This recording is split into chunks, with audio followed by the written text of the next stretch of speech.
Welcome back, everybody, to the Talking Sportsbooks podcast as we continue to look back at some of the best stories from the first 50 editions of the show. And in this clip today, I'm talking to Steve Hunt, who left Aston Villa, aged just 20, to head for the then very uncharted territory of the USA and the NASL to team up with the New York Cosmos at the height of their success. Now, this is the second clip from this podcast. The earlier one we posted a few days ago, Steve was talking about his arrival in New York and settling in. Here, he discusses how a precocious 20-year-old got on playing alongside the greatest player in the history of the game. That is, of course, Pelé. And what happened when he failed to listen to some of his advice. And that is not all. We also broached the subject of how Steve decided that one day it would be a very good job indeed to tell the legendary Giorgio Chinaglia what he actually thought of him. Some great tales here. And remember, the full version of this is available on the website at www.talkingsportsbooks.com or on any of the streaming providers. Now, enjoy this. Some really great stuff here from Steve Hunt.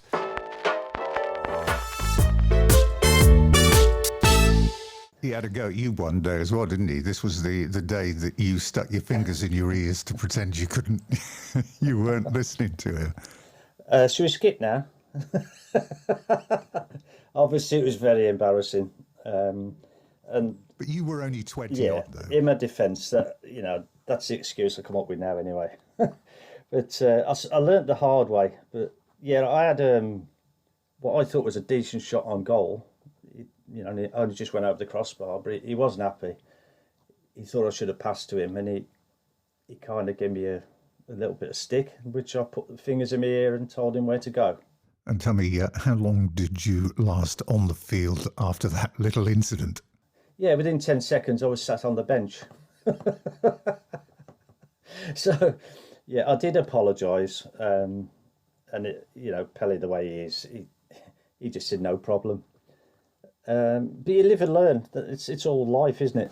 That infamous game in Fort Lauderdale where he registered his 91st hat-trick, you set him up with a couple of assists as well. I mean, you had a great relationship on the field with him. I'd like to think so. We seemed to hit it off really well. I mean, it wasn't just Pelé. We had a team of very, very good players. The standard really surprised me, to be honest. That was another worry for me going to the States, whether it'd be competitive, but it certainly was. In them, certainly 77, 78 was very competitive. But we had a good understanding. I got to know exactly what his game was all about and what he expected from me. So yeah, we got on great after that earlier spat. There was a suggestion, shall we say, that he was a protected species, because there was an occasion when you got sent off for doing nothing after Pelé had committed some heinous crime. Well, I mean, it's on film, it's there. I don't have to defend myself with it. I didn't do anything. But of course, when the referee turned around and said, "Steve, I can't send him off, can I?"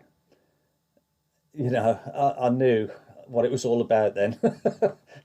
But yeah, he showed his boxing skills in that instance. That whole showbiz aura that was hanging around. I mean, the team arrivals on the pitch are something else as well. I mean, the Fort Lauderdale team arriving. This was my favourite.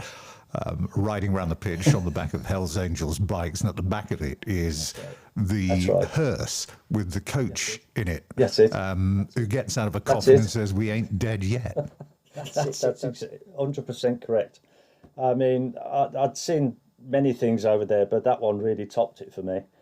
Are we missing something here? Should we adopt some of this showbiz?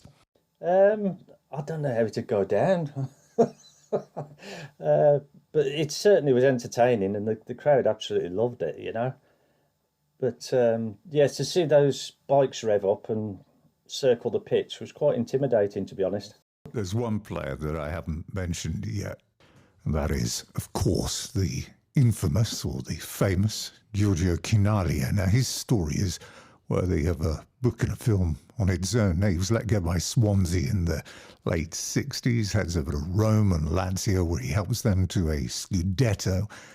Describe the scenes when you arrive at the station just outside Rome and he's mobbed and carried through the streets on the shoulders of all of the fans. Well, he'd always mentioned that he was, a star over there, but I didn't realise how much of a star. And we arrived by train into the station, and there was not space for one other supporter. It was absolutely rammed of chanting supporters for Giorgio. And when he stepped off the train, they got him on his shoulders and they kind of walked him out the station on the shoulders. He was loved. He really was. The stories are so many, but I think the best one, or one of the best ones, is when the Cosmos actually agreed to sign him, sent him his plane ticket, economy plane ticket, and he binned it, chartered his own private jet, sent them the bill and said, well, if Pele's got a private plane, I'm having one. Yeah. That kind of sums George's sinking up, shall we say. He's not to be outdone by anybody. Did he genuinely believe that he was Pele's equal? Oh, I would think he thought he was better. Listen, Giorgio was the best goal scorer I have ever seen. His knack for scoring goals from any angle in the air was unbelievable. Like he said to me, he said, look, we brought you to this team to make goals for me. This is when you tried to score one on your own. Yeah. That was the understanding. He said, look, I'm the goal scorer, you make them for me. And when that sunk in with me, we got along fine. He scored 737 goals throughout his career. His nickname was Long John Silver. Who coined that name for him? I think it was after John Charles. I'm pretty certain it was something to do with John Charles being called Long John, and he got the nickname himself. But I'll tell you what, he had mixed support in America. He got booed a hell of a lot, and I couldn't understand it from the Italian community. He was always having to prove himself, but knowing George, he always did. I also like the story about his father hearing that he was left out the Swansea team, turning up at the training ground with a meat cleaver looking for the coach. Yes.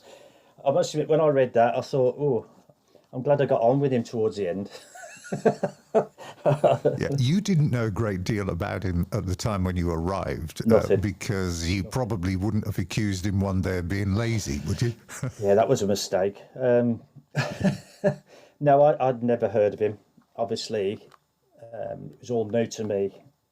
The only person I'd heard of is Pele and Charlie Aitken, my old Villa teammate who was at the Cosmos.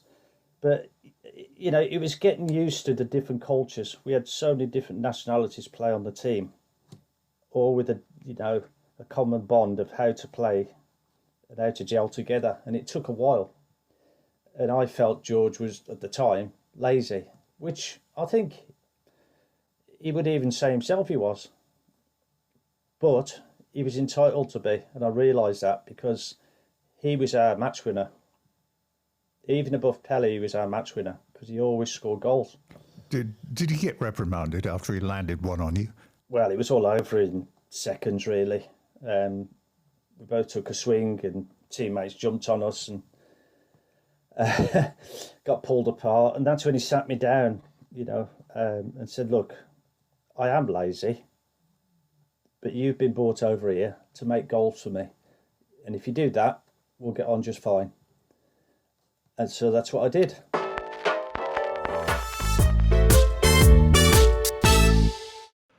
Well, that was Steve Hunt. Some truly incredible stories. And there's loads more of them as well, actually. If you want to catch up with the full edition of that, you can. It is on the website, www.talkingsportsbooks.com, or via any of the streaming providers. The book is actually called I'm With the Cosmos, and it is available now. And don't forget, you can catch up with all of the latest editions of the show.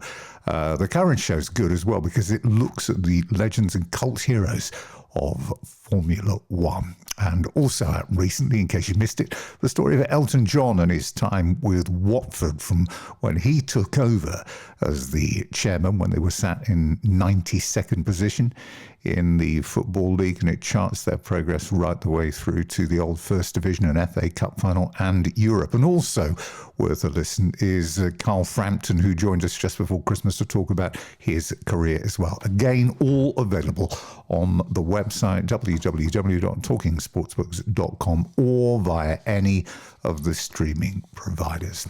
And that is it from me, Tim Cable, for the moment. We've got some great new books to tell you about for the upcoming shows. Next up, we're going to be looking at the story of Max Verstappen. That is coming in a few weeks' time. Until then, from me, Tim Cable, bye-bye for now.